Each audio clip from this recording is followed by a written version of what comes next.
बिस्मिल्लाहिर्रहमानिर्रहीम। अस्सलाम वालेकुम जी। लास्ट टाइम हम शुरू किया हुआ था आपका चैप्टर नंबर 5 फार्मास्यूटिक्स में जो basic concepts of pharmaceutical chemistry के थे, viscosity, surface tension, pH, buffer system, और उसके बाद हम आपको लास्ट टाइम मैंने बफर सिस्टम समझाया। अब आपका ये आखिरी टॉपिक है इस चैप्टर का, जिसका नाम है हमारे पास आइसोटोनिक सॉल्यूशन। उसके बाद ये चैप्टर हमारा ख़त्म हो जाएगा और फिर हम फार्मास्यूटिक्स के वो ब्रांचेस की तरफ चले जाएंगे जो कि आज यूज़ हो रही है, जैसे कि सॉल्यूशन कैसे बनते हैं, सिरप्स कैसे बनते हैं और इनके एप्लीकेशंस वगैरह क्या हैं, टैबलेट्स और कैप्सूल, उसकी तरफ हम चले जाएंगे। तो वो एप्लीकेशंस आ जाएंगी अब फार्मास्यूटिकल केमिस्ट्री की। ये अभी कॉन्सेप्ट में आपका एक आइसोटोनिक सॉल्यूशन, ये आपका लास्ट जो है आइसोटोनिक सॉल्यूशन, ये आपका एक लास्ट आज रह गया था। तो आइसोटोनिक सॉल्यूशन समझने से पहले आपको ये समझना ज़रूरी है कि ऑस्मोटिक प्रेशर हमारे पास क्या होता है। ऑस्मोटिक प्रेशर, जो लोग बायो से वाकिफ़ हैं उन्होंने ऑस्मोसिस के बारे में तो काफ़ी पढ़ा होगा। जिन्होंने थोड़ी बहुत केमिस्ट्री भी अगर पढ़ी हो अपने मैट्रिक लेवल में, तो उन्हें पता है ऑस्मोसिस क्या होता है।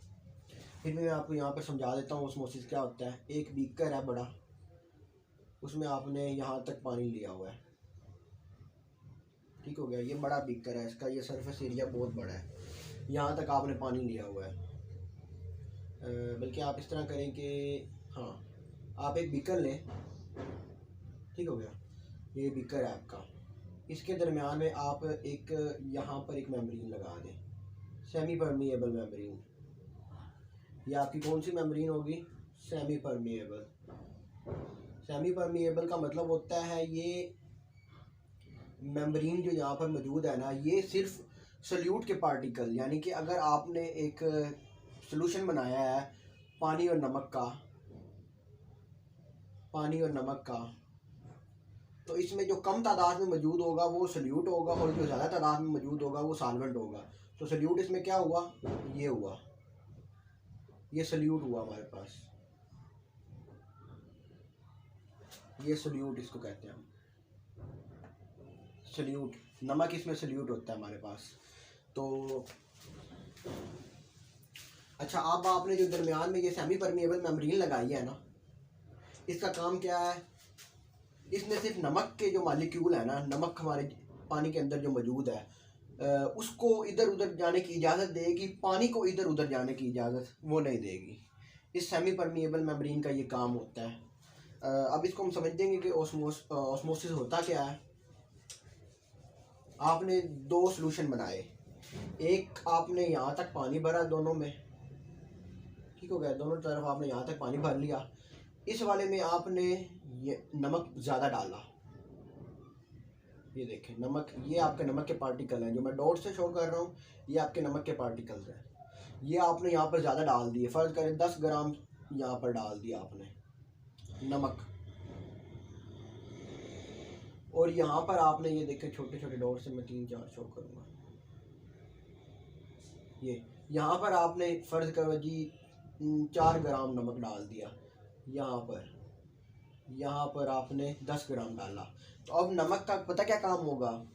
ये वाले पार्टिकल जो है ना, यहाँ की तरफ मूव करना शुरू कर जाएंगे, क्योंकि ये सेमी परमिएबल मेम्ब्रेन है यहाँ पर ये वाली, तो ये सिर्फ नमक के पार्टिकल को यहाँ पर आने की इजाज़त दे देगी, ठीक हो गया। ये पार्टिकल यहाँ से यहाँ तक, नमक यहाँ से यहाँ तक आता रहेगा जब तक दोनों तरफ नमक एक बराबर ना हो जाए। मतलब दोनों तरफ नमक जब तक एक बराबर ना हो जाए तब तक ये पार्टिकल आपस में मूव करते रहेंगे जब तक ये दोनों बराबर आपस में ना हो जाए, ठीक हो गया जी।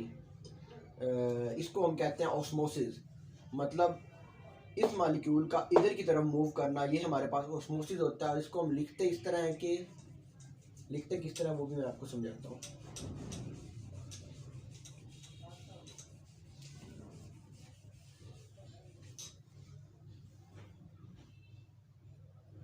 द मूवमेंट मतलब एक जगह से दूसरी जगह जाना।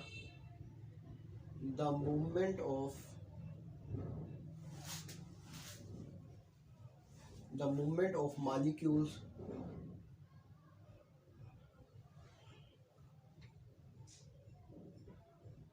From the area of higher concentration, जहाँ पर वो ज़्यादा तादाद में मौजूद है, कंसंट्रेशन ज़्यादा तादाद में जहाँ पर वो मौजूद होगा, from the area of higher concentration toward the area of lower concentration, toward the area of lower concentration. ये हमारे पास ऑस्मोसिस होता है, ना कि ऑस्मोटिक प्रेशर। ऑस्मोटिक प्रेशर को आगे हम पढ़ेंगे क्या होता है।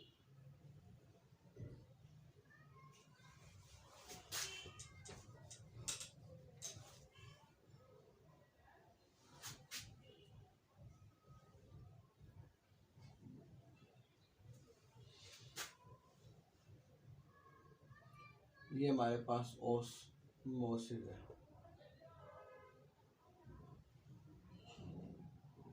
नोट डाउन कर लें इसको। The movement of molecule, molecule का एक जगह से दूसरी जगह जाना, यानी कि ज़्यादा जहाँ पर वो मौजूद है वहाँ से वो कम वाली जगह पे जाए तो उसको हम ऑस्मोसिस कहते हैं। इसको नोट डाउन कर लें जी, वीडियो को पॉज करके इसको नोट डाउन कर लें। कर लिया जी। ये हमारे पास ऑस्मोसिस होता है।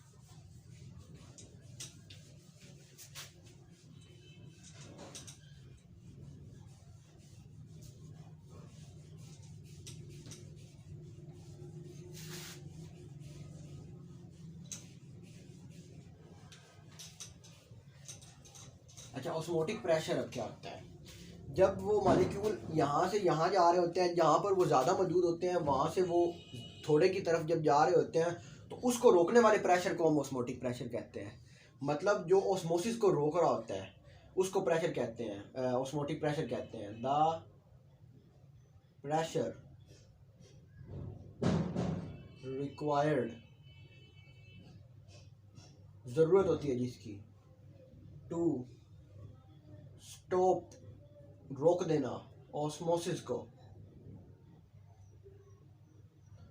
और प्रेशर, और वो प्रेशर रिक्वायर जिसकी ज़रूरत हो,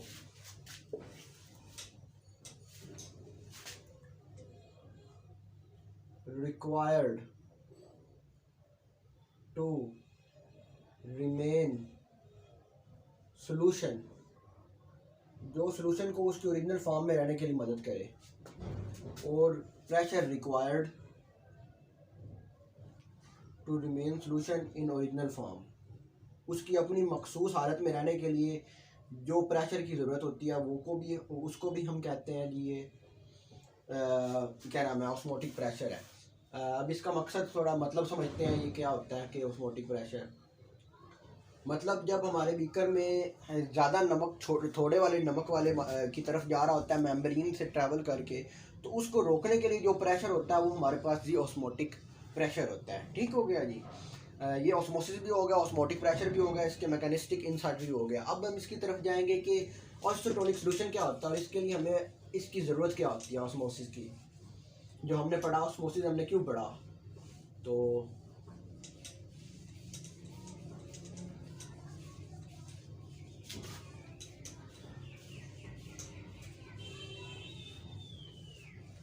अच्छा जी, ये हम समझते हैं आइसोटोनिक का मतलब क्या होता है। आइसोटोनिक का मतलब अगर आप गौर करें ना तो ये दो लफ्ज़ों से मिलकर बना है। आइसो आइसो आइसो का मतलब होता है सेम, एक जैसा।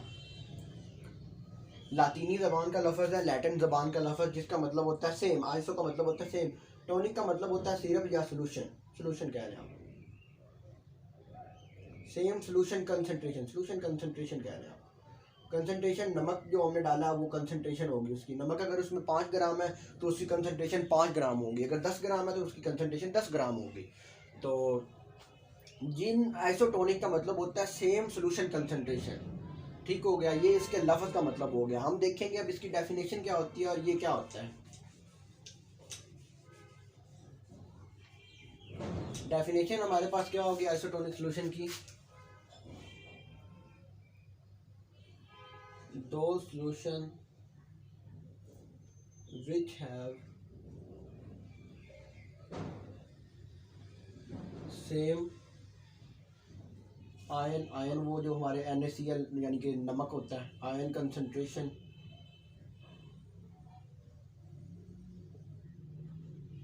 Is called isotonic. सिंपल, कितना आसान सा था ये।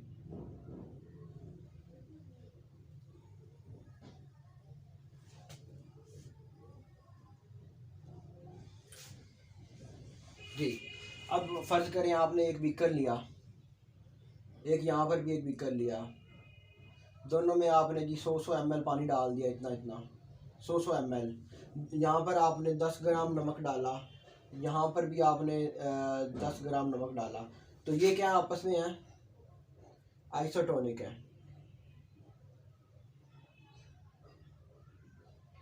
ये दोनों आपस में आइसोटोनिक है।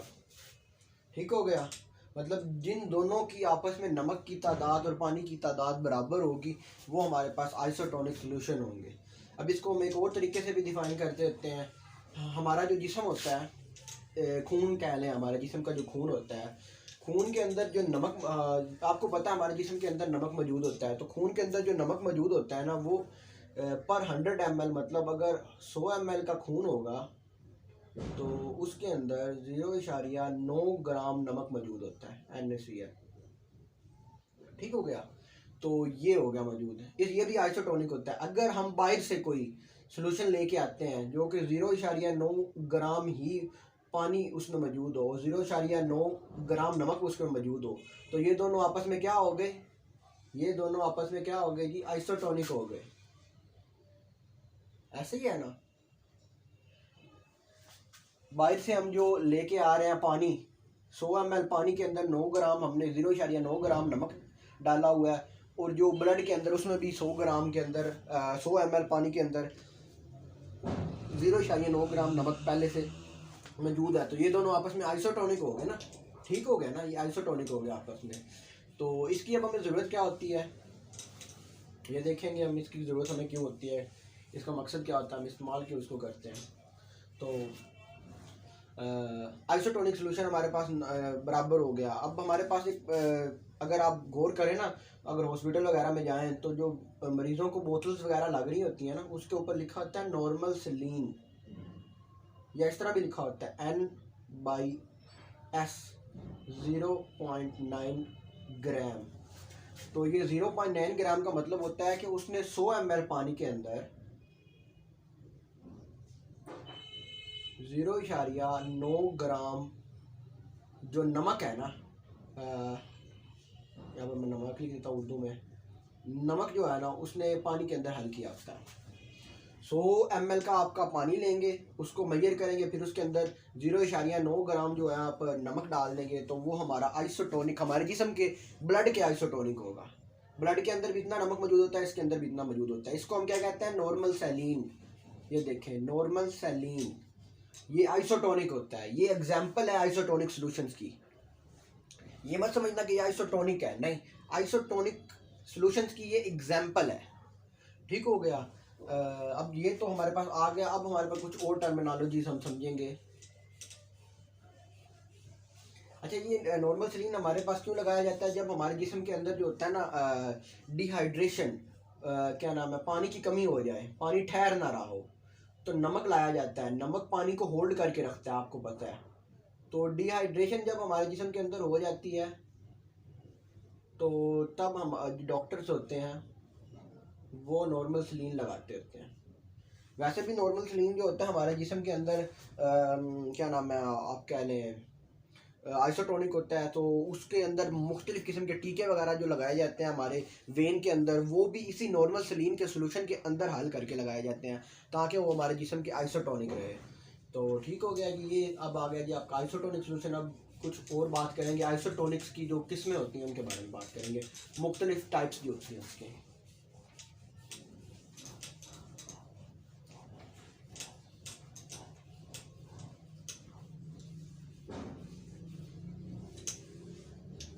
अच्छा जी, अब यहाँ पर हम बात करेंगे हाइपोटोनिक सोल्यूशन।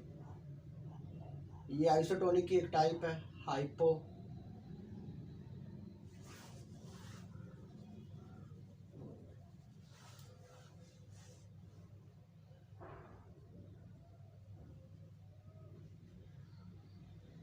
Hypotonic solution.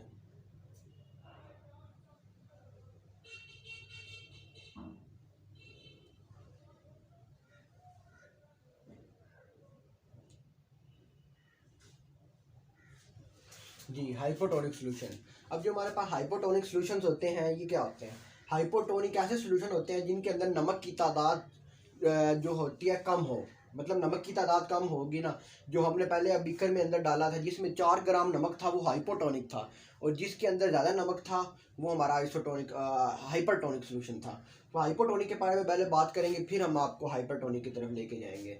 तो हाइपोटोनिक सॉल्यूशन जिनके अंदर हमारे जिस्म के मुताबिक देखा जाए तो 0.9 ग्राम से कम नमक मौजूद हो, जिसके अंदर 100 ml के अंदर अगर 100 ml पानी लें और उसके अंदर 0.9 ग्राम से कम नमक डालें तो वो हमारे पास हाइपोटोनिक सॉल्यूशन होगा, जिसके अंदर आयन की कंसंट्रेशन कम होगी।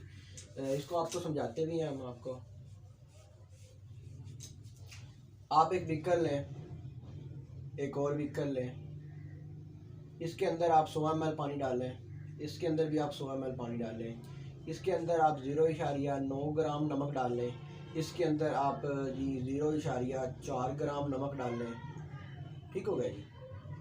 अब ये जो है ना जिसके अंदर कम मौजूद है वो है हाइपोटोनिक, इसके अंदर आयन की कंसंट्रेशन कम मौजूद है हमारे बॉडी के लिहाज से, तो ये हाइपोटोनिक है। अब ऐसे सॉल्वेंट्स के नुकसान होते हैं हमारे पास।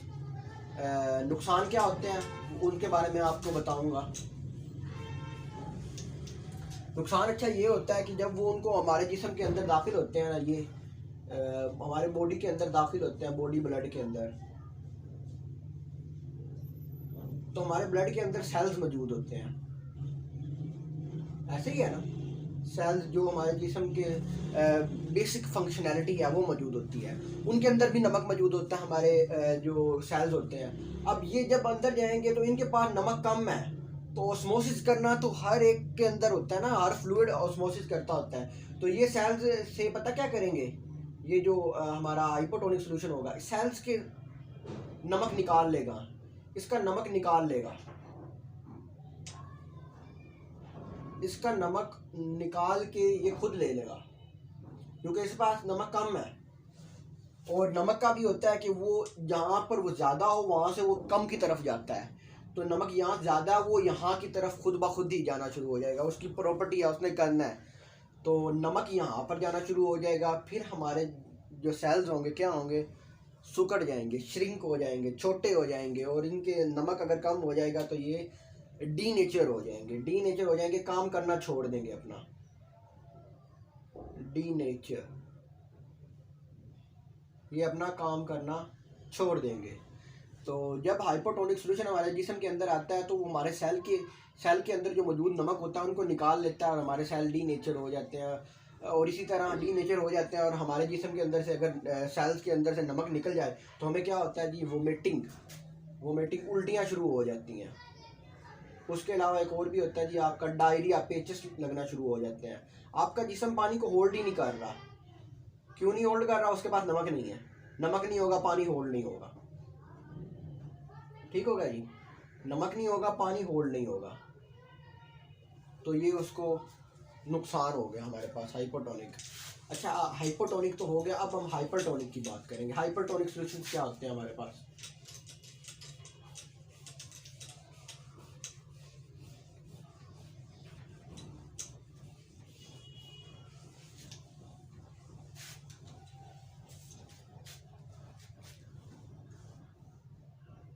हाइपरटोनिक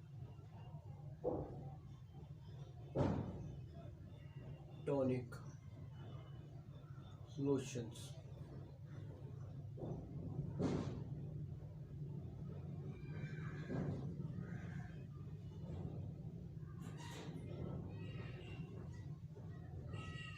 हाइपरटोनिक, हाइपर से आपको पहले भी बताया, हाइपर सेंसिटिविटी जो आपका होता है उसमें पता है आपको हाइपरटेंशन क्या था। हाइपर का मतलब होता है ज़्यादा हो जाना, किसी भी चीज़ की ज़्यादती हो जाना। तो अगर आप 2 बीकर में 100 ml पानी लें, ठीक हो गया, इसके अंदर 0.9 ग्राम नमक, इसके अंदर 10 ग्राम नमक, कितना ज़्यादा हो गया, तो ये हाइपर होता है। नमक ज़्यादा हो जाए तो उसको हम हाइपरटोनिक सॉल्यूशन कहते हैं। अब इसका नुकसान क्या होता है, जब नमक हमारे खून में अगर इसको हाइपरटोनिक सोल्यूशन को हमारे जिस्म के अंदर लाया जाए, जिसके अंदर नमक मौजूद होता है, तो क्या करेगा ये? आपका क्या ख्याल है? हमारे जिस्म के जो सेल होते हैं उनके अंदर नमक मौजूद होता है, ठीक हो गया। अब इसके अंदर नमक ज़्यादा मौजूद है, इसके अंदर कम नमक मौजूद है, फिर से वही होगा, ऑस्मोसिस होगा हमारे पास, और ये जो इसका नमक मौजूद है ना वो हमारे सेल के अंदर दाखिल हो जाएगा और सेल बड़े होना शुरू हो जाएंगे। मतलब एक तरह का उनका एक जो कहते हो फैलना शुरू हो जाएंगे, सेल फैलना शुरू हो जाएंगे। क्यों हो जाएंगे? क्योंकि उनके पास नमक ज़्यादा आ गया, NaCl नमक ज़्यादा आ गया, तो ये फैलना शुरू हो जाएंगे। फैलना शुरू हो जाएंगे तो क्या होंगे? हमारे रेड ब्लड सेल्स जो होते हैं, RBC, खून के कुलिये, सुर्ख कुलिये खून के, जो कि ऑक्सीजन को एक जगह से दूसरी जगह लेके जाते हैं, वो फट जाएंगे। बहुत ज़्यादा उनके अंदर प्रेशर हो गया, वो फट जाएंगे। और फट जाने की वजह से हमारे पास जो कंडीशन पैदा होगी उसको हम क्या कहेंगे? लिखना चाहिए उसको। तो ये जब हमारे पास हमारे ब्लड के कुलिये फट जाएंगे ना, उस कंडीशन को हम कहते होते हैं हीमोलिटिक एनीमिया।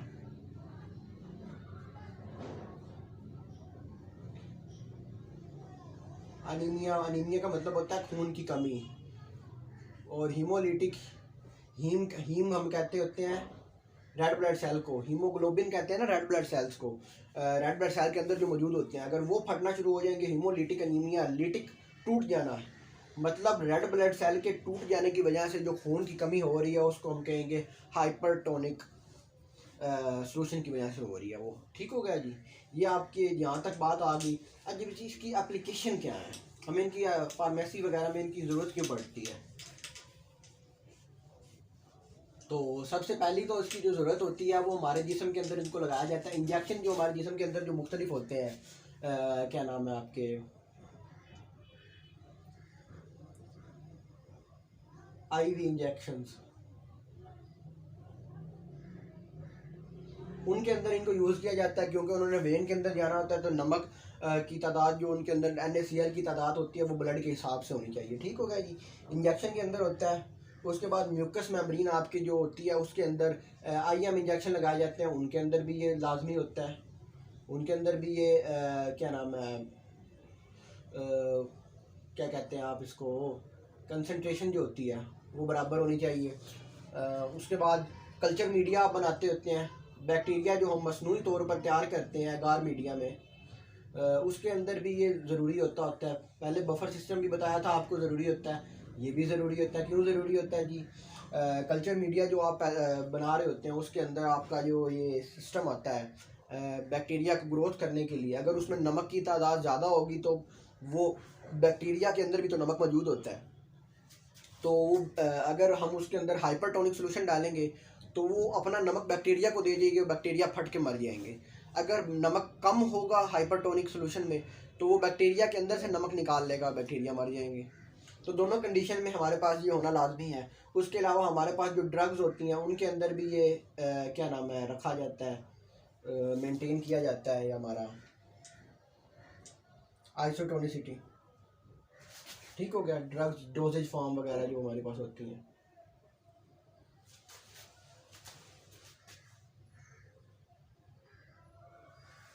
अच्छा, इसके अलावा जो आपके वोन्स होते हैं, मतलब ज़ख़म आपको जो हो जाते हैं, उनको साफ़ करने के लिए ये इस्तेमाल होता है। ज़ख़म हो जाए ना तो बोतल खोल के उसके ऊपर गिराते होते हैं, पेस्टिसाइड के तौर पे काम करता है, बैक्टीरिया को ग्रोथ करने, सॉरी पेस्टिसाइड कह रहा हूँ, पैथोजन को मारने के लिए इस्तेमाल होता है, वहाँ पर बैक्टीरिया की ग्रोथ नहीं कराता। इसके अलावा एक और आपकी एप्लीकेशन आ सकती है। हाँ, आपके जो नाक के अंदर ये जो आपको होता है ना ज़ख़म वगैरह, नाक के ज़ख़म हो जाते हैं आपको, नोज़ वॉन्ड्स, उनको साफ़ करने के लिए, क्योंकि अंदर कोई और चीज़ डाली नहीं जा सकती, पानी ही डालना है आपने, तो ये आइसोटोनिक सोल्यूशन हमारे पास काम आता है।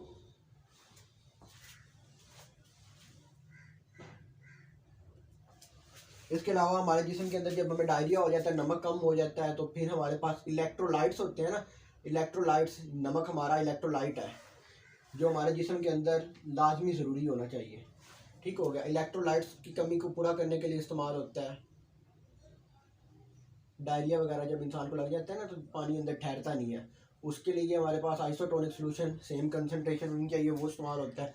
उसके अलावा फिजियोलॉजिकल कंडीशंस जो आपकी होती हैं, मतलब कोई बंदा थका थका महसूस करता है तो उसके अंदर भी यही मसला होता है ना कि उसको इलेक्ट्रोलाइट्स की कमी हो जाती है। फिजियोलॉजिकल कंडीशंस जो होती हैं ना आपकी चलने फिरने की कंडीशंस, उनको बहाल करने के लिए भी ये इस्तेमाल होता है हमारे पास आइसोटोनिक सॉल्यूशंस। तो ये जी आज हमने हमारे पास ये सारा आइसोटोनिक सॉल्यूशन हो गया और आज ये हमारा चैप्टर भी ख़त्म हो चुका है। हाँ जी, बेसिक कॉन्सेप्ट्स जो था हमारे basic concepts in pharmaceutical chemistry का ये चैप्टर था, जिसके अंदर विस्कोसिटी वगैरह ये हमने बेसिक कॉन्सेप्ट आपको समझाए। अब इन्हीं कॉन्सेप्ट को मद्देनज़र रखते हुए आगे आप सॉल्यूशंस एलिक्सर्स वगैरह उनको बनाएंगे। क्या नाम है आपका, टिंचर आयोडीन वगैरह जो भी आपकी चीज़ें बनेंगी वो सारे इसके ऊपर बेस करता है। तो अब आपका ये चैप्टर ख़त्म हो गया, तो आपको कोई भी अगर इसके क्वेश्चन हो तो इंशाल्लाह आप मुझे कमेंट कर दें चैनल के नीचे यूट्यूब वीडियो के नीचे, तो मैं जितना जल्दी हो सका इंशाल्लाह आपको रिप्लाई करने की कोशिश करूँगा। उसके बाद आपने अपना अगर इसके मुताबिक पूरे चैप्टर में से भी आपको कोई भी क्वेश्चन पूछना हो तो फिर भी आप मुझसे पूछ लें मीटिंग्स में, या आप कमेंट में कर दें। जितना जल्दी हो सका इंशाल्लाह मैं आपको जवाब देने की कोशिश करूँगा। जी दैट्स इट, आज के लिए इतना ही था जी। अल्लाह हाफिज़, अस्सलाम वालेकुम।